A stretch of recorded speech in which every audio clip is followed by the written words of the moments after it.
conversation is going to be very fun. I talk about self-development, meditation, spirituality, and really any type of technique, philosophy, or understanding that helps someone be their best and bettering self.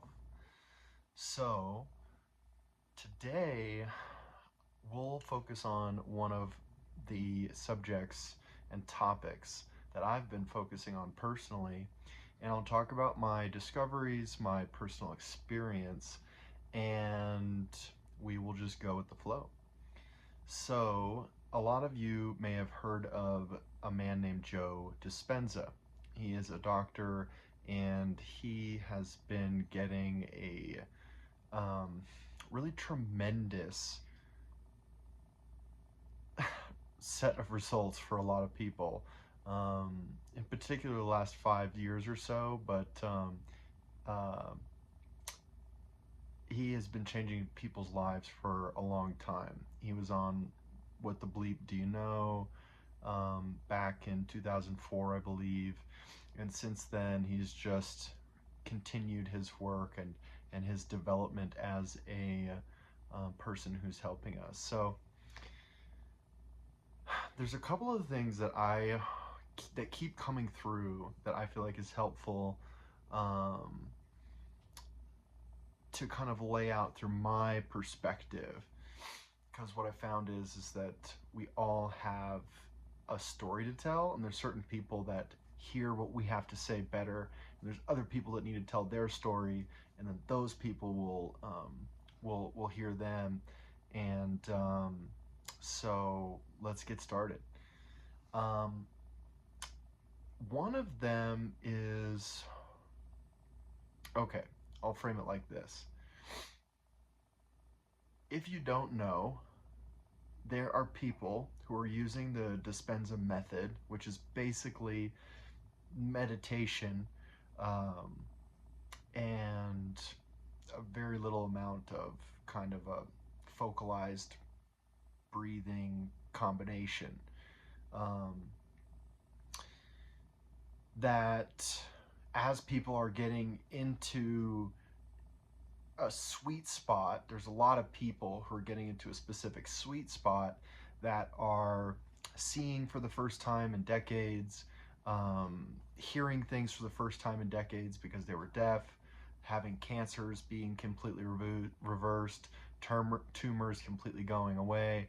One lady had a thyroid that was surgically removed from her throat, and then after a period of time focusing on her work, she went back and got scans done, and her thyroid had grown back in her throat. So she literally grew a thyroid gland back, which I don't think had been documented before.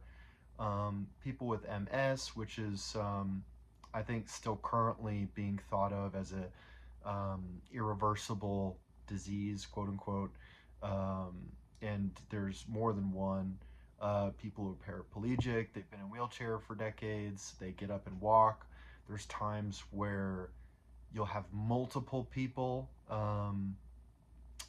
healing the same thing, where one person gets up one day out of their wheelchair, and then the next day or the day after, another person. And so what we're talking about is what is commonly talked about and referred to as the placebo effect. At least it's a main component of what's happening. So what does that mean? What is the placebo effect? The placebo effect is basically something that's in, to my understanding, any type of legitimately regarded medical study, clinical study. It has to be included, even beyond medical, really any scientific study that has to do with studying people. You always have to have a control group, and meaning that you have one group that is being exposed to the actual thing that you're studying. You have another group that is not being exposed, but you're telling those people that they're being exposed. And very early on, when they were doing all these studies, they found that a lot of the people that weren't being actually clinically treated like these people were, These people were just having a sugar pill or a pill full of air, or doing a fake surgery, or all these different things that obviously don't produce any medical effects or results. These people were still having, a number of these people were still having the same things happen to these people. And so they have to have this kind of placebo accounted for, and they always see some of these people that are being fake treated, that are getting the same results as if they were treated. So what is happening there? What is happening there is that consciousness is a is interacting with our body, and really with all of reality, period. But we'll keep it with the body for now. What we think, expect, what we believe has an effect.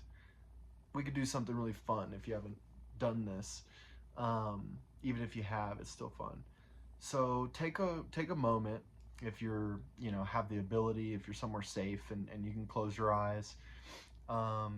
Take a moment, close your eyes, and just get into your body for a moment.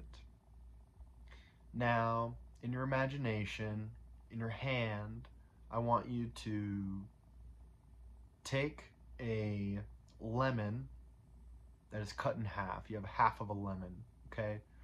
Start to smell some of that bright citrus. Start to rub it, feel the oil. Now I want you to open your mouth in your mind's eye and squeeze some of that lemon juice from the cut lemon in your hand into your mouth, under your tongue. And I can feel it already. Now taste that lemon juice. It's nice and tart. Ooh, yeah, it's nice and tart. Okay, so you can go ahead and open your eyes if you closed your eyes, and take account if you felt salivation in your mouth. I felt it right when I did it. So most likely what happened is that your mouth salivated when you put the lemon juice on your tongue. What's happening there is that your mind, what you focused on inside your head, made a physiological effect on your body. And it doesn't just happen with saliva or salivating or an imaginary lemon. It happens to pretty much anything that we can think of.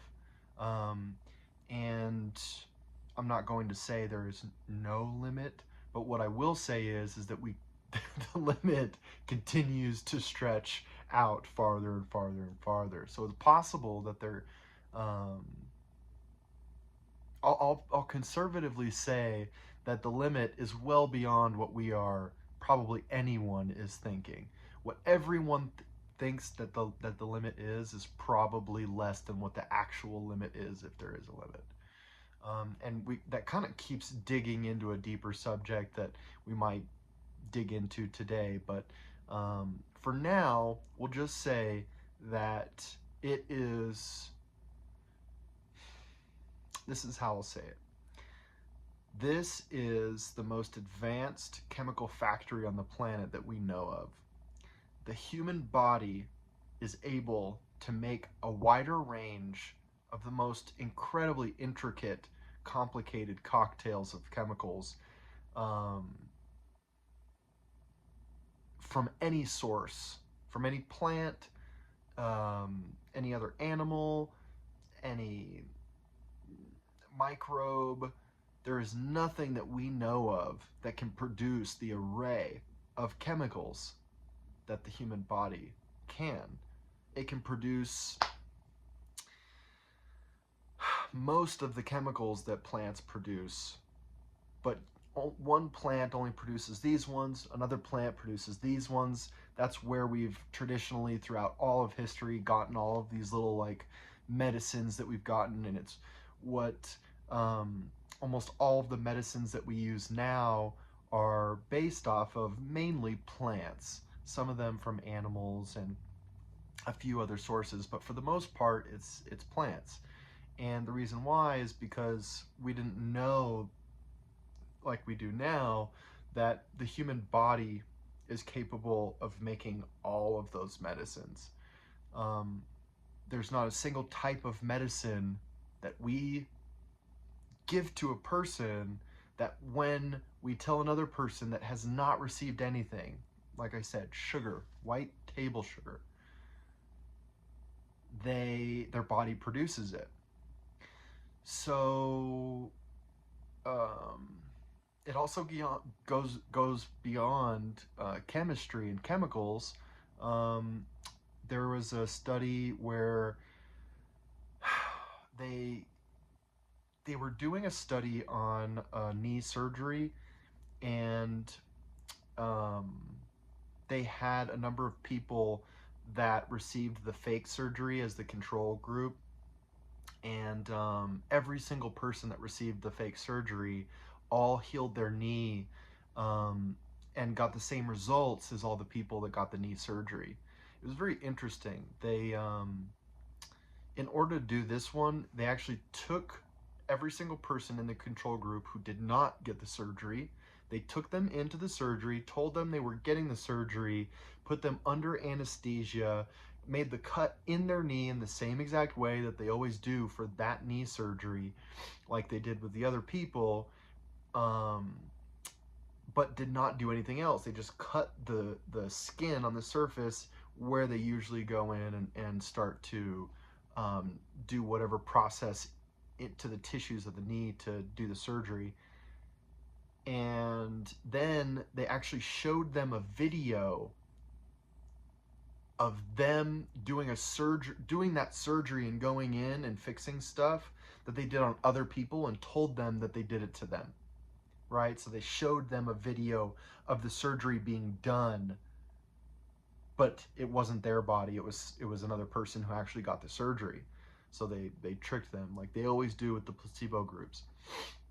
And every single person that they did that to, their tissues healed in the exact same fashion. And all the people had knee issues, obviously, where their tissues were broken down in these specific types of way. And so it was a very specific type of wound or injury or debilitation, however you want to call it. Um, they all had these knee issues in the tissues that weren't working, and then they get the fake surgery, which is just a slice on the skin, and then their body healed it. So these are just a few examples to really frame this in terms of how powerful the mental impact has on the body. We talk about hypochondriacs, or the people that um, they get sick all the time, and they actually think really, really, they have really bad beliefs and expectations around everything. They have this very strong victim mindset around the weakness of their body, and they get sick so much. And the actual official um, word for that is called nocebo. You have the placebo, which is seeing some sort of positive, beneficial effect that's done mentally. And then you have the nocebo, which is some sort of injury or negative effect to someone in some way that's happening through their mind. So, okay. So, with Dr. Joe's study that came out in November of 2025, shortly before the filming of this, they actually came up with, I don't know if they coined it or not, but it's a new term called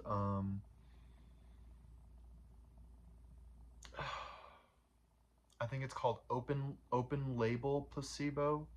Um, so it's a new term, and and I can confirm and maybe add it to the video um, after the filming, that I had never heard before. And I want to say that he actually coined it, but I don't know.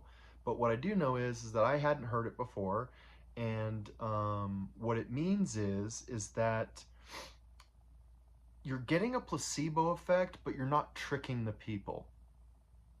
So you're telling them that you're going to change their beliefs around stuff to get their body to heal it, and they are proactively, consciously aware of the fact that part of what's happening is a mental effect on their body and the issues that they are resolving in order to get those effects. So I'm pretty sure it's called open label placebo. So that's very interesting. It's obviously where the true advantage of what the placebo is to use it consciously and not have to trick and convince people and lie to people, like doing a fake surgery or something. And it's like, if you want to get certain effects, sure, go ahead and do that stuff, but obviously it's much better to just work with someone consciously and say, hey, let's go ahead and get your mentality to get into alignment with the healing that we want to achieve in your body. Let's start to get your mind to consciously tell your body what we're wanting it to do so that it does that. That's, I think everyone would agree that that's a much better way of going about it. But nonetheless, that's what I think. It is um, it is such an incredible tool to have, an ability to have, to be able to consciously work with the body. It's a mind body connection. So that is one big aspect of what is happening with the Joe Dispenza method, as far as I can tell. That is one of the most important, that is not quite being done like that within any other methods, because I have personally done a very large amount over about a decade or more of constant looking into the best resolutions that exist on the planet for mainly mental and physical um, rectification of dysfunction. That's been probably my core driving passion and drive. And so my point is that I have not seen anyone do what what the people have done with Joe, his method. I have not seen that wide range of resolution and reversals of some of the most hardcore stuff we could think of, like blindness, deafness, um, dumbness, people who can't speak. They have their a peak moment. This man had a peak moment, which is a very common kind of template in terms of the people who really have very powerful reversals of these things that happen just all of a sudden, um, where he has a peak moment. He really kind of hits that sweet spot that he's been training all these parts of his system to be able to finally get in alignment to do. And then it happens, and then boom, and this guy just starts screaming in the middle of the retreat. Um, and he had not been able to speak for many years. So you have all types of autoimmune disorders, and like I mentioned before, cancers and tumors, all kinds of stuff. Um, I I just I have not seen any one method or body of work um, that has gotten that wide ranging of what sometimes is like really close to instantaneous reversals of things. Obviously, there's a development to it. You don't just like, do a meditation and then these things happen. but there are people who get it very quickly, within weeks or months, and then there's other people who get it within years, and it just depends on the person. And that kind of ties us into the other part, which I find really fascinating, in terms of why is these things happening. So we just went over one, which was the placebo, or what they're calling the open label placebo, which in my own words is consciousness affecting reality. It's clear to me that one of the easiest things to affect with the mind or with consciousness is a person's body. Okay. um, what's really fascinating and incredible is that it doesn't stop there, it goes beyond there. We have an ability to affect space-time and many different things that go beyond the body, which ties into other things that we can go into at later times, but just has to do with what people call the law of attraction, and it has to do with this kind of this deeper understanding of what the nature of quantum physics, and a lot of the newer discoveries are really illustrating now as you put all of these leading edge fields of science together, which is that consciousness is integrated into space-time itself, and it has to do with the spiritual reality of oneness and source and creator, and the way that that relationship works, and really what this whole reality is, which is, to put in one perspective, this kind of virtual reality made by what a lot of people call God. So we don't have to go into that part anymore, but that's really what is going on. It's that consciousness is the kind of primordial baseline of reality, and the easiest part of this reality for any person to affect is their own body. Um, so that's one big aspect of, like, why are people able to get these results. Well, Joe is working with that. Joe has been shown by uh, the intelligence of life how to help people to leverage that core primordial force of nature, consciousness. So one other thing that's helpful to kind of paint into this perspective is what is actually happening with the body and how it's able to do that. Okay, there's two elements that kind of tie in together with what was just mentioned. So the main thing that's happening with the Joe Dispenza method is the meditation itself. And meditation, as he calls it, is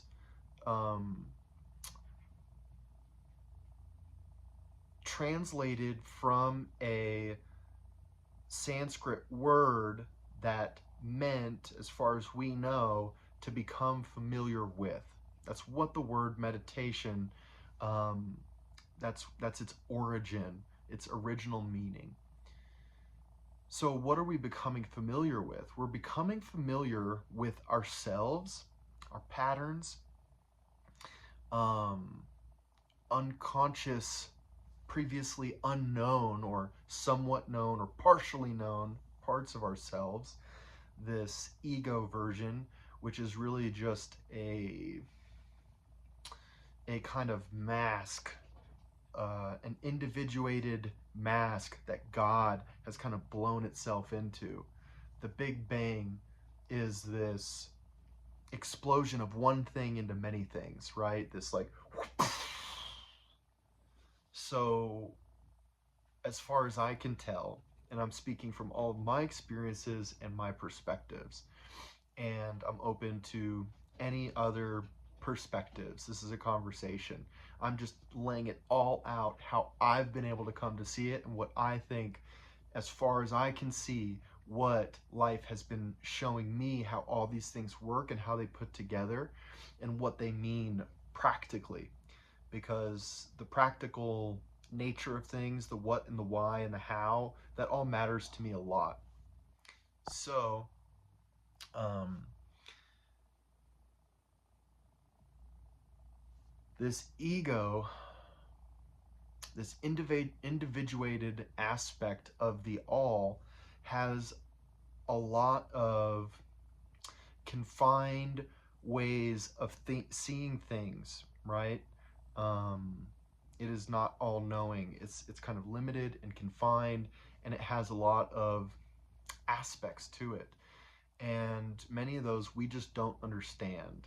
And it's because, one, it's extremely complicated. Two, there's a lot of things that happened either before this lifetime that we, like, life has been designed for the most part for us not to see for all these specific reasons we can get into in another video. Um, and so you have stuff that could have happened in a previous lifetime. You also have stuff that happened when we were in the womb or when we were growing up that we don't remember or we don't fully understand. And you also have stuff that happened in a person's ancestral lineage, like things that happened to their parents, things that happened to their grandparents, etc. And there is this information, this programming, this kind of force of nature within them that's affecting them that they don't fully understand. Um, so, so one, we are getting to know these different dimensions of who and what we are. We're getting deeper into these layers, and we're able to then become more, and we are able to get out of those confinements. We kind of see them, and then we have the power, once we're aware of them, to do something about them, to not be chained or limited by them or bound to that program. So that leads us into the next thing, which is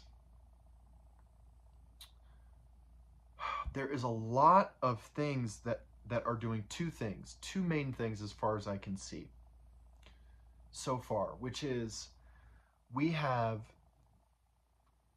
brainwave patterns that are designed or organically occurring within the meditative state that are very similar to hypnosis and that help us to go into our subconscious programming and more directly, because usually when someone needs a new habit, which is a program, we say, oh, we're going to learn this new habit.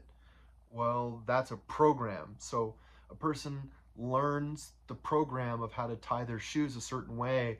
They're not like creatively doing all these different shoe tying techniques all the time. They grab their shoes, they put them on almost the same exact way, and then tie their shoes almost the exact same way every single time because it's a program, and we're run with programs for great reasons because of the efficiency. It would be there's so many different things going on in life that we have to be able to streamline through tasks and specific things in order to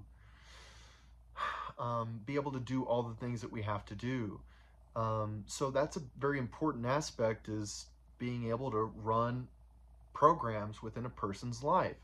The only problem is that a lot of those programs were designed into a person, and they have all these issues within the information of the program itself.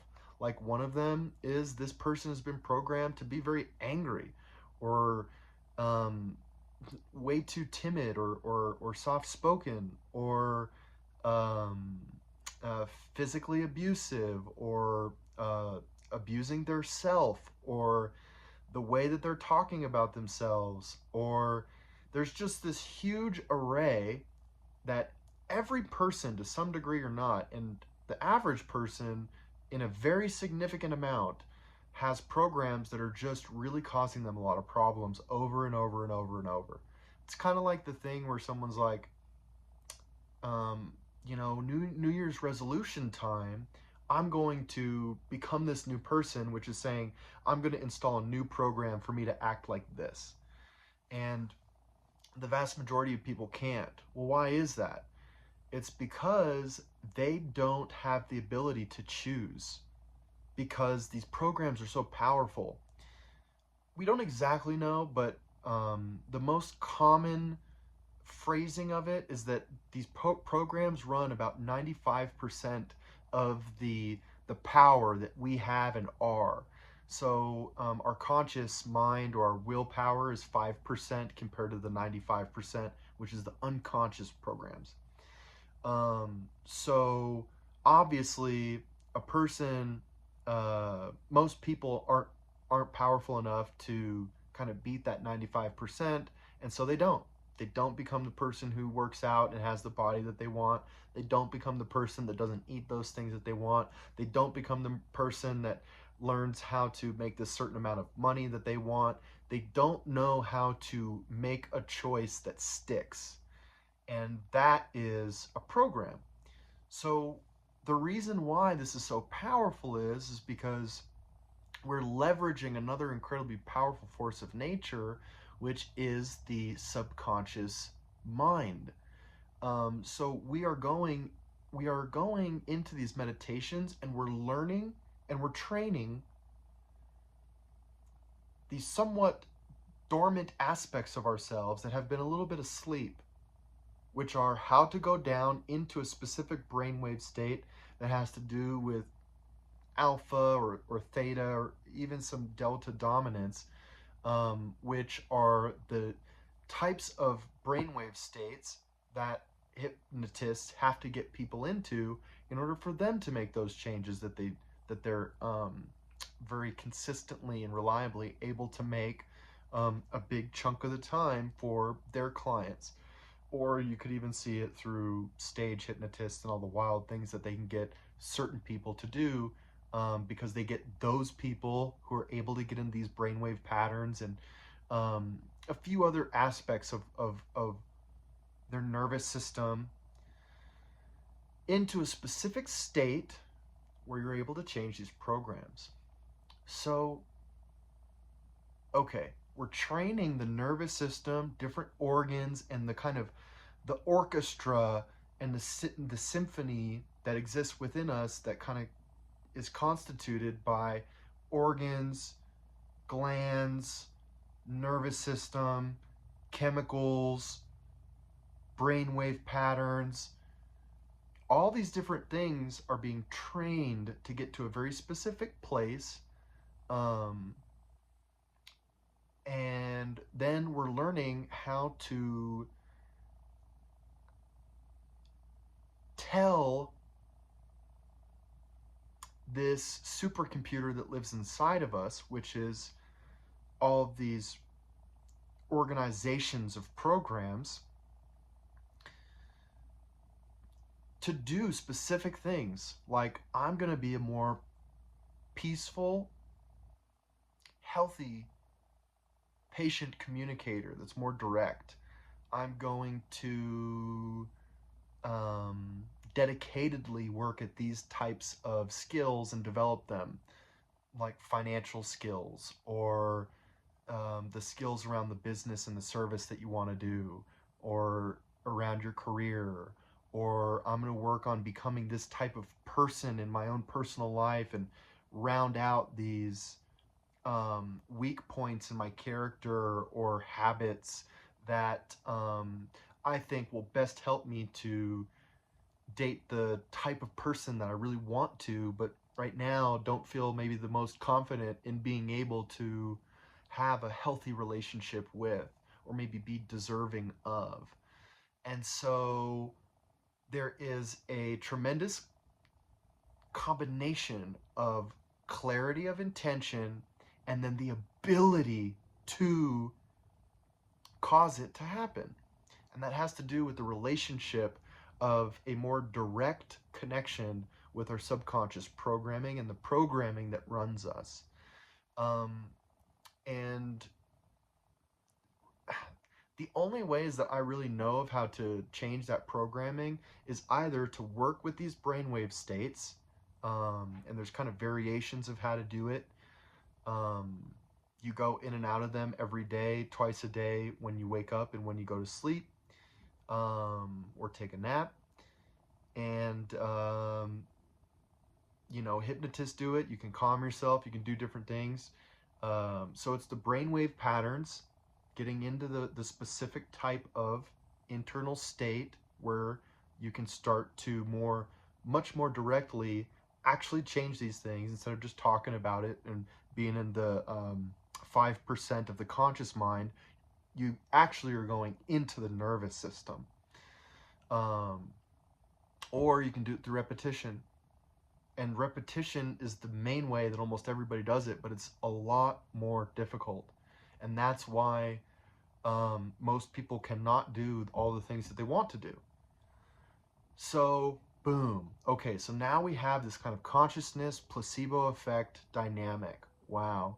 Now we have the subconscious programming connection, communication, and relationship, that direct linking, which brings us to the third element that is, as far as I can tell so far, why people are able to get such incredible results with this one body of work or this one method, which goes beyond just the body and being able to move past severe, illnesses or disabilities or intense symptoms, and getting the type of health and well-being that they want. It includes every type of goal that a person could imagine. Getting the type of partner, the type of financial, the type of life factors, the amount of travel, the specific physical things that a person would want to obtain, like certain vehicles or a type of home or a relationship with their family or doing these types of hobbies. Like, you just name the type of goal. This is something that is very powerfully able to be obtained for a very significant portion of the people that do this method. And it's the people that are learning how to do exactly what we're talking about. And it combines with this last element. So we already touched on what the placebo is doing, which is it's connecting into consciousness and the way that consciousness affects reality and space-time, obviously including our body and what this whole kind of law of attraction thing is talking about. It's the way that we are energetically communicating and interacting with the energetic reality of life all around us. Space-time is all, this kind of aspect of God, and everything that happens inside of us is mirrored outside of us, and it's been built like that through this intelligent design. So what is the last thing? If you made it this far, then it's amazing, because you're ready to hear this, and you're on that wavelength, which is, we have a very intricate connection.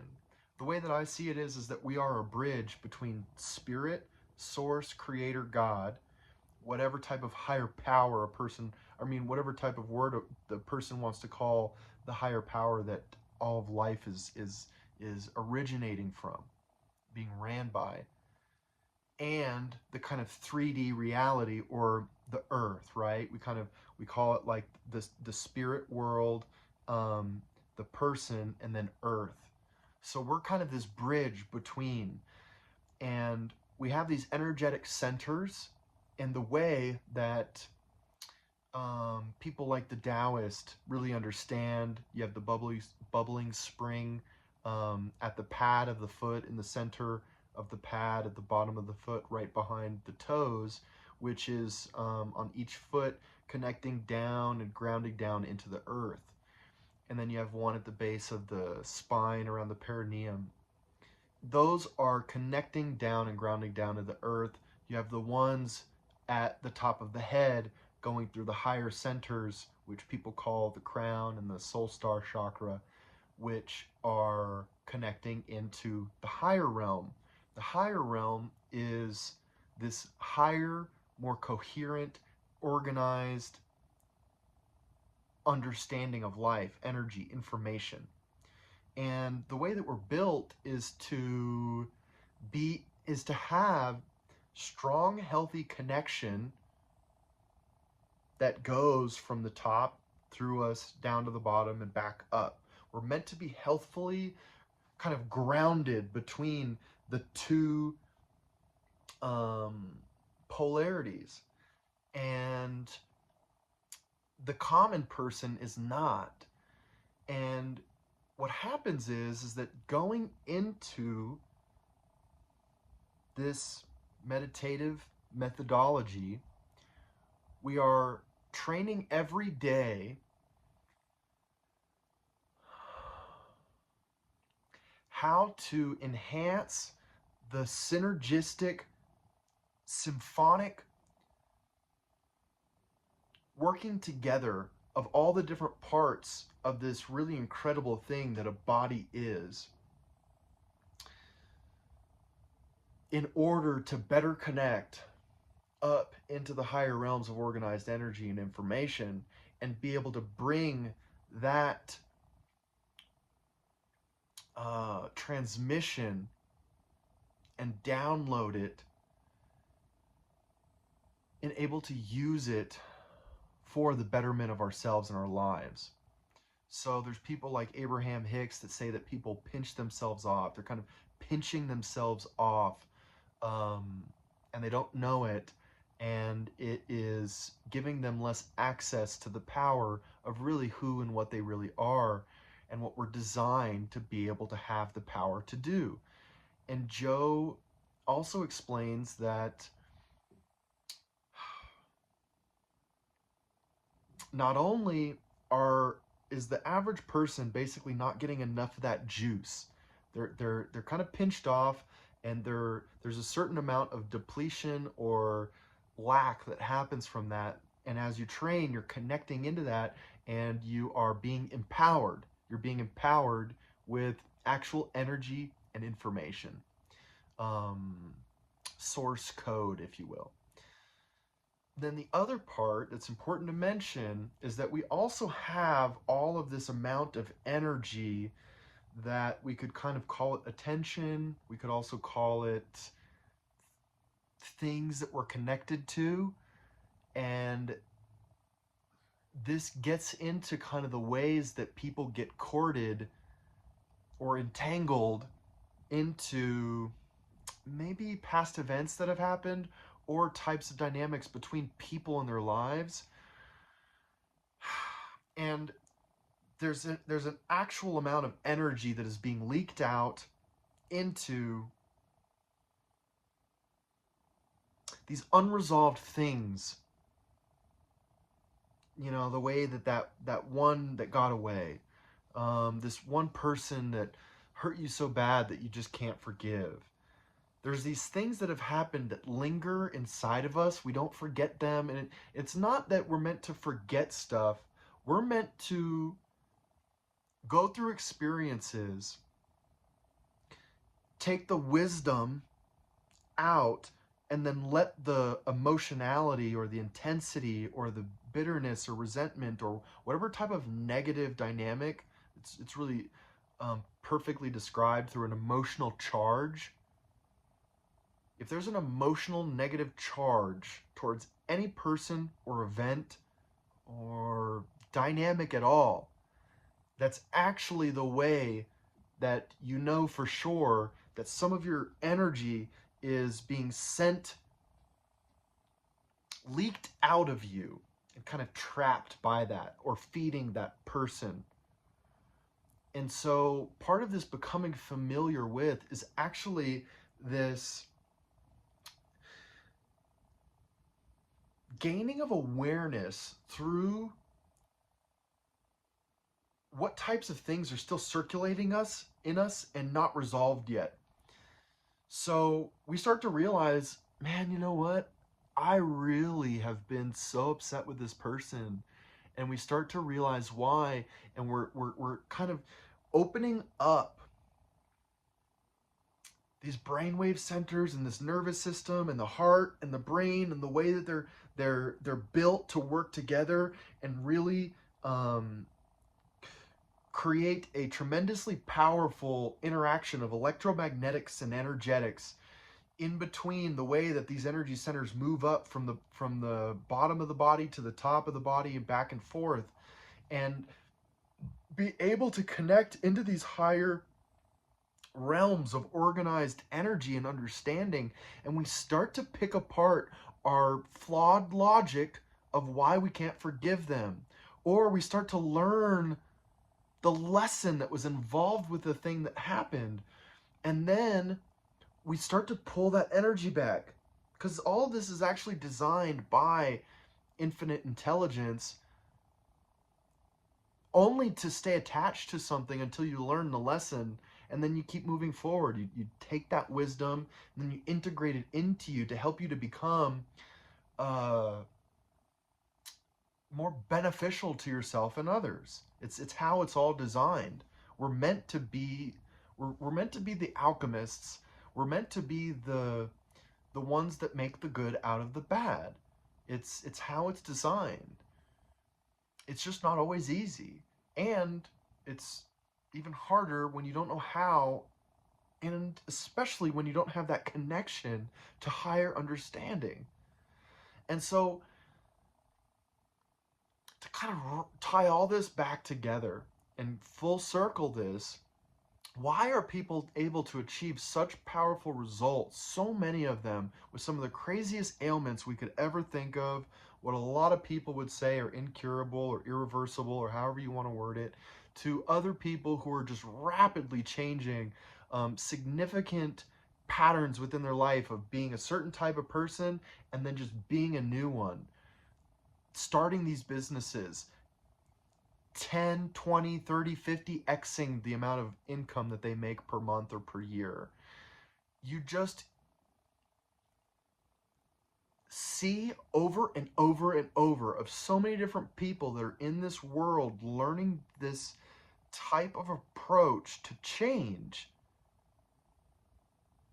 that has to do with leveraging these inherently, intrinsically core aspects of the way that life really works to not only connect into the higher organized informational understandings that are always given to us. We just have to learn how to receive them.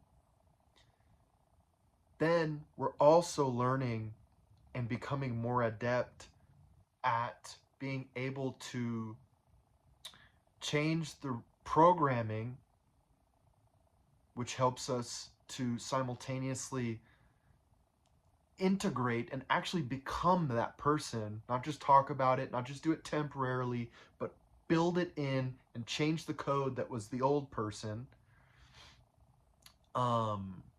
And that all ties together with, you know, what the placebo effect is, and consciousness, and belief structures, and how they inherently connect into the effects that they have on people, um, whether they know it or not. You know, you don't have to know about all this in order to take a sugar pill and turn it into a pain relieving medicine like Oxycontin, um, or take this thing that's full of air and a pill capsule that has nothing in it and then turn that into an antibiotic. It is something that is built inside of us. It's organic and natural, and it cannot be turned off. It's how life was designed to be built, because we were meant to have a feedback system that tells us how we're doing. And so everything that's inside of us, inside of our inner matrix of understanding, um, is always radiating out and then coming back, attracting back, as people like to say, through this electromagnetic exchange of information as a feedback loop to help us to evolve and change and become better and learn. And so we will continue this conversation. There's so many dimensions to this, and I've done my best in this day today to be able to condense it down and really relay how it all works, give enough information, but not go too deep on anything that's not, um, you know, perfectly pertainable to this overarching understanding.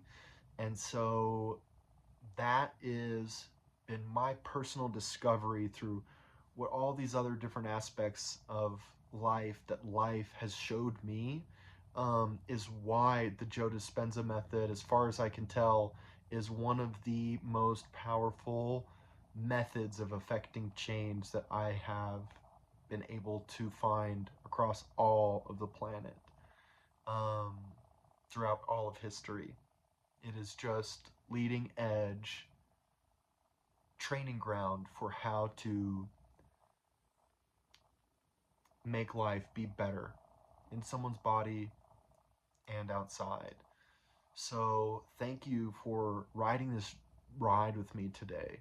Thank you for being curious and passionate and doing the type of work that you've done to get yourself to this place, to attract yourself to this conversation today. And you enjoy and prosper. And if you gain benefit, feel free to hit that like button, hit subscribe if you want to continue this journey together. And we are just getting started. So my name is Darian, and be well.